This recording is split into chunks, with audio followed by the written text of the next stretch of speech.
မိဘမျက်ရည်တစ်စက်သာသမီဆင်းရဲ၍မဆုံးနိုင်တာတစ်သက်လုံးပဲအဲ့လိုဖြစ်တာဘုရားရှင်ကိုယ်တော်မြတ်က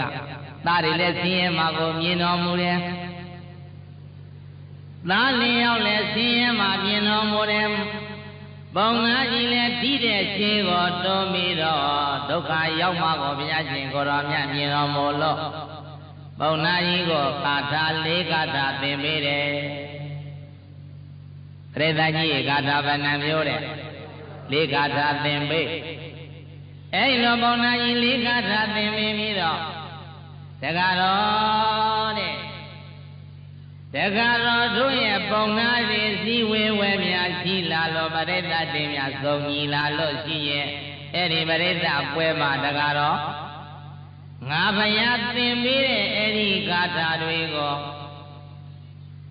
ပရိသတ်ရဲ့အလဲကောင်းမှသာတင်ပြပေတော့လို့ဘုရားရှင်ကိုယ်တော်မြတ်ကဂါထာ၄ဂါထာသင်ပေးပြီးပုံနာကြီးလွတ်လိုက်တယ်ကံအားလျော်စွာအကြောင်းအားလျော်စွာညီညွတ်လို့ယမနစီဝေဝဲကြီးကလည်းရှိသားလေးယောက်ကလည်းအဲ့ဒီပုံနာတွေစီဝေဝဲပါလာဘုရားရှင်သင်ပေးတဲ့ပရိသတ်စုံညီတဲ့အခါမှာဂါထာတွေရွတ်ရမယ်ဆိုတော့အဲ့ဒီပုံနာကြီးကပရိသတ်စုံညီတော့ကြောက်လာတဲ့ပရိသတ်ကြီးရဲ့ရှေ့မှာသူစရိတ်ခုံပေါ်မှာတဲ့ပြီးတော့စင်မြင့်ပေါ်မှာတဲ့ပြီးတော့ဘုရားရှင်သင်ပေးတဲ့ယေဟိဇာနေဟိနန္ဒေသံယေဟိဇာနေဟိနန္ဒေသယေသစ္စာဘဝမေจิတံဒေမန္တတေဟိတံပု္ပ္ပာ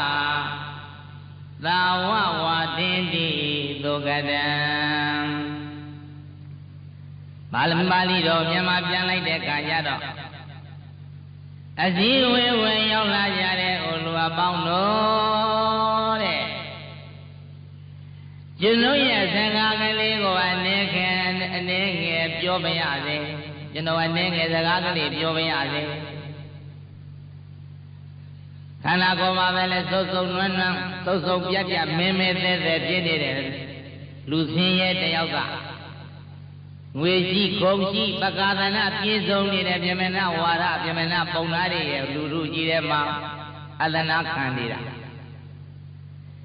စကားလေးအနေငယ်ပြောပါရစေကျွန်တော်ကိုစကားကလေးအနေငယ်ပြောခွင့်ပြုပါမေတ္တာရခံပါလေကျွန်တော်အနေငယ်ပြောပါရစေယေသစ္စာဘဝမေစီသတိမန္တာတေဟိတံမောဇာဟောလူအပေါင်းတော်တဲ့ကျွန်တော်ဒီဟောတဲ့ချိန်လုံးကတော့အသမြလေးသိမ့်ချမ်းသာလာခဲ့တဲ့ယမနာအမျိုးကကျွန်တော်တယောက်ဖြစ်ခဲ့ပါတယ်သို့တော်လည်းပဲကျွန်တော်ဟာသားတွေကိုယုံကြည်ပြီးတော့ကျွန်တော်ရဲ့ပစ္စည်းလေးအသမြလေးသိမ့်ကိုသားတွေကိုပေးလိုက်ပါတယ်ကျွန်တော်ကတော့လာတော့ရုပ်ရည်သိရမည်သာရေကြည်ချမ်းမြတ်တပေါင်းကြကမိဘတို့ဝမ်းငြိမ့်စရန်ဟုသာတော့ရုပ်ရည်သိရမည်သာရေကြည်ချမ်းမြတ်တပေါင်းကြကမိဘတို့ဝမ်းငြိမ့်စရန်ဟုရ၌သင်ကြအကျဉ်းသာတို့ဖြင့်ကြည်လာတော့တသွေငယ်စဉ်တော့ကတမျိုးအမျိုးမျိုးအချင်းမပြတ်နိုင်ပဲနဲ့နှစ်သက်မြတ်လို့ကြရပါတယ်ကျွန်တော်ရဲ့သားရင်သွေးဟိုကအရှင်းမဝမောရင်သွေးဟိုကအရှင်းမဝမောလောကအလုံးသားသမီးကိုမုန်းနေဟူ၍ထုံးစံမရှိတဲ့